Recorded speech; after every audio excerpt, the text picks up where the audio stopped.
A gangorra dos grandes na Copa do Brasil, na Libertadores, no Campeonato Brasileiro está acabando com a paciência dos torcedores. E Diego Souza, no centro do mercado da bola, são os destaques do programa de hoje. Eu sou o Flávio Soares e essas são as minhas caneladas para o Ganhador.com.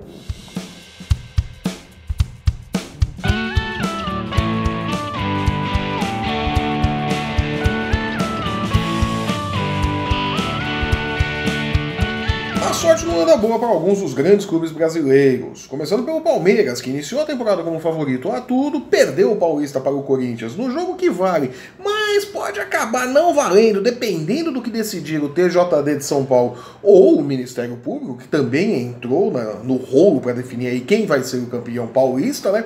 Num título que já está enhacado até o final, né? Quer dizer, se o Palmeiras levar esse título no final do tapetão, vai virar motivo de piada pro resto da vida, né? Vai ser aqueles títulos assim que era melhor não ter ganho, né?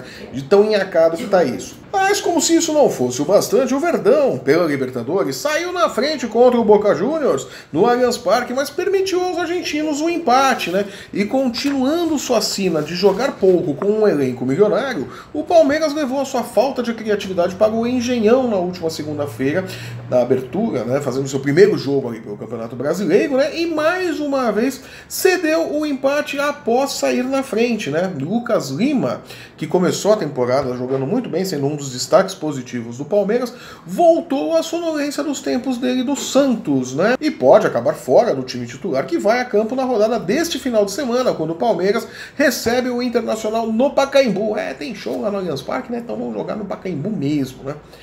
Com a contusão do Guerra durante os treinamentos durante a semana, o Moisés deverá ser o titular do Palmeiras para esse jogo, né?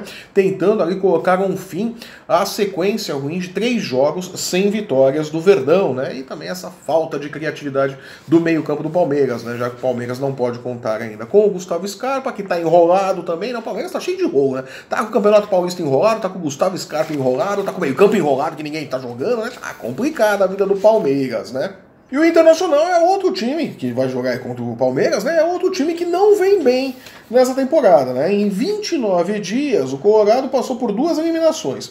Primeiro no Campeonato Gaúcho, quando foi eliminado nas quartas de final pelo Grêmio, né? E depois na Copa do Brasil, nesta semana, né? Quando precisava apenas de um empate contra o Vitória lá no Barradão para continuar na competição, né? O Inter, para quem não lembra, venceu o duelo de ida por 2-1 lá no Beira-Rio. Essa acabou sendo uma eliminação doída para um time que teve uma pausa de 21 dias desde a queda no Campeonato Estadual até o primeiro jogo da Copa do Brasil contra o Vitória, né, apenas para treinar. Foram 21 dias de treino, né? Eliminado agora da Copa do Brasil, o Internacional tem apenas o Brasileirão para disputar nessa temporada, né? E encara o Palmeiras nesse final de semana de olho na segunda vitória na competição e para se manter em 100%, né? Uma coisa que vai diminuir um pouquinho a dor ali do Internacional, né? O Internacional que estreou bem, vencendo o Bahia por 2-0. E o Cruzeiro, o campeão mineiro, né, estreou com derrota para o Grêmio na abertura do Brasileirão, né, num confronto de 2 tecnicamente favoritos ao título, né, e continua sem vencer na Libertadores. Vem aí de uma derrota para o Racing na estreia dele na Libertadores, jogando fora, jogando lá na Argentina, e 2 empates, né, empatou com o Vasco no Mineirão e empatou neste meio de semana com a Universidade de Chile, lá em Santiago, né. Com apenas 2 pontos conquistados na Libertadores até aqui, o Cruzeiro precisa vencer os seus próximos 3 jogos, né? São 2 em casa e 1 fora, né? Se quiser avançar para os mata-mata da Libertadores, né? Não pode mais perder ponto o Cruzeiro, né? Mas antes disso ele vai encarar o Fluminense no Maracanã, né? Nesse domingo, para a segunda rodada do Brasileirão, precisando vencer também, né? Ainda mais porque veio de um empate na Libertadores no meio de semana e porque não venceu na rodada de abertura do Brasileiro, né? Precisa aí somar pontos, né? Tá no começo do campeonato, tudo, dá para perder pontinhos e tudo mais, mas faz bem para a moral do time vencer aí um clube grande, né? Vindo de um empate, poderia até ter ganho da Universidade de Chile lá em Santiago se tivesse sido um pouco mais ousado, né? A situação do Cruzeiro na Libertadores só não é pior que a situação do Vasco, que está no mesmo grupo que o Cruzeiro, né? O Vasco tem só 1 ponto até aqui, justamente o que ele conseguiu no empate contra o Cruzeiro, lá no Mineirão, né? E ocupa a lanterna do grupo 5, né? Ali com grandes chances de ficar fora dos mata-mata, né? O Vasco já não depende só dele, né? Tem que ganhar tudo e ainda torcer para tropeços dos outros times, né? Perdeu ali em São Januário, tomou 4 gols, né? Poderia ter sido pior, Martin Silva pegou 2 pênaltis, né? Podia ter sido 6 a brincadeira, né? E o Vasco tá ali na lanterna do grupo, né?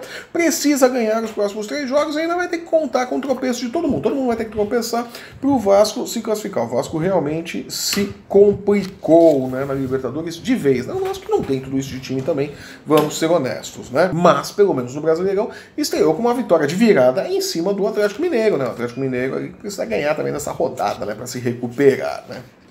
E o São Paulo, né? Vocês já vão ver que São Paulo e Vasco estão ligadinhos. Ó. O São Paulo que vem capengando já algumas temporadas, né? Faz tempo que o São Paulo não joga bem, né? Vamos ser honestos.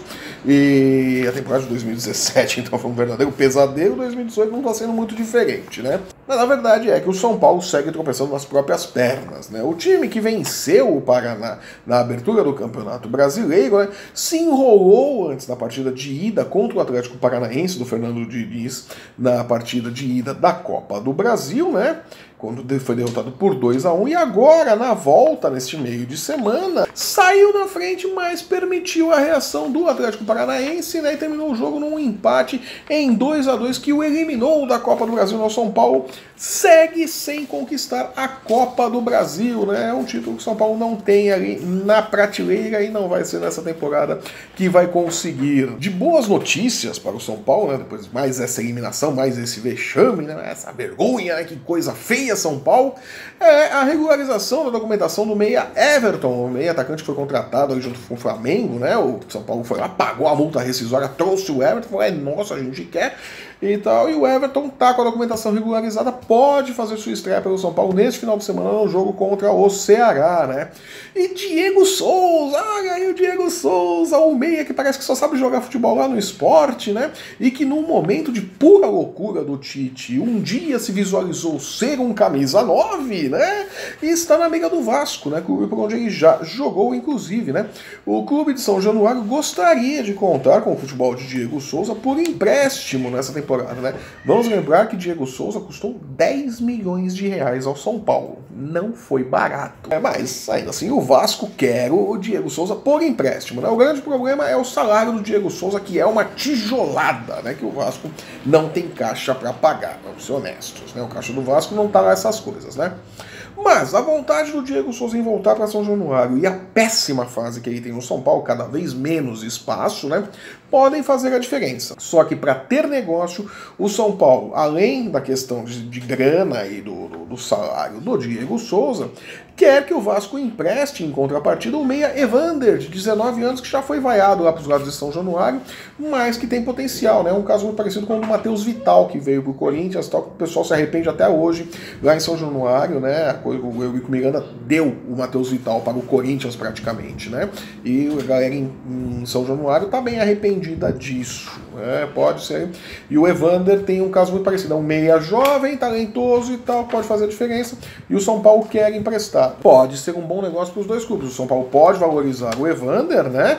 E o Vasco pode recuperar ou afundar de vez o Diego Souza, né? No final das contas, os dois clubes podem acabar ganhando nisso. E ainda num jogo sem torcida, o Flamengo empatou em 1-1 com o Santa Fé pela Libertadores na última quarta-feira e, embora siga líder do grupo 4 com 5 pontos, teve que aguentar os protestos da torcida, que não tem mais paciência com os meias Diego e o William Arão, né? Que são uma espécie de Márcio Araújo versão 2018, né? A torcida não tem mais o Márcio Araújo para pegar no pé, pega no pé dos dois ali, né? O Márcio Araújo do Flamengo na versão atual, né? E também não tem mais paciência com o presidente Bandeira de Mel, que colocou as contas do clube em ordem, gastou uma fortuna em contratações e segue sem um time. O empate com o Vitória na abertura do Brasileirão também não ajudou muito a situação do Flamengo, que prepara a festa de despedida do goleiro Júlio César no duelo de hoje, sábado, no Maracanã, né? E ficamos na torcida para que não seja uma despedida com 7-1, não é mesmo? E esfregando as mãos, esperando pelo jogão entre Grêmio e Atlético Paranaense neste final de semana, que promete ser o melhor jogo desta rodada do Campeonato Brasileiro, eu vou ficando por aqui. Eu sou o Flávio Soares e estas são as minhas caneladas para o Ganhador.com. Nos vemos aqui na próxima terça-feira com mais notícias sobre o mundo do futebol brasileiro. Até lá! Se você está vendo esse nosso programa pelo YouTube, aproveite e assine o nosso canal, deixe o seu curtir, deixe o seu joinha, deixe a sua opinião. Queremos saber o que você está achando do nosso programa. Acesse o ganhador.com e não perca um lance do seu esporte favorito. Siga-nos também nas nossas redes sensuais, né? Você tem aqui embaixo as arrobas de onde você pode encontrar o Ganhador no Facebook, no Instagram e no Twitter. Muito obrigado pela sua companhia e pela sua audiência. Nos vemos na próxima terça-feira. Até lá!